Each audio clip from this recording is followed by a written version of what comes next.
2021 оны 8 дугаар сарын 3-нд Тяньши корпорац байгуулагдсны 26 жилийн тохиолсон байна.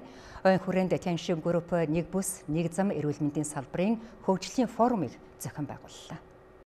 Тяньши групп нь 1995 онд байгуулагдсан бөгөөд 1997 оноос эхлэн Ли Жиньянын удирдлагын дор олон улсын зах зээлд өөрийн байр сууриа өргөжүүлж эхэлсэн ба дэлхийн эрүүл мэндийн салбарт 26 жилийн турш тууштай зүтгэж өдгөө дэлхийн эрүүл мэндийн хөгжилд тэргүүлэх үүрэг гүйцэтгэж байна.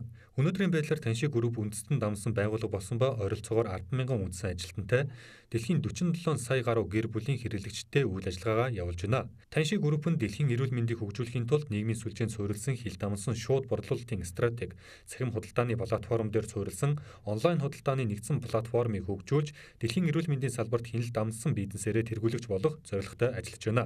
Бүгд найрамдах Хятад ард улсын Танжин хотод болсон COVID-19-ийн дараачийн үе болох нэг бүс нэг зам эрүүл мэндийн салбарын хөгжлийн форумын арга хэмжээний үеэр олон улсын эрүүл мэндийн салбарын өнөөгийн байдал, хөгжлийн чиг хандлагын талаар ярилцсан байна.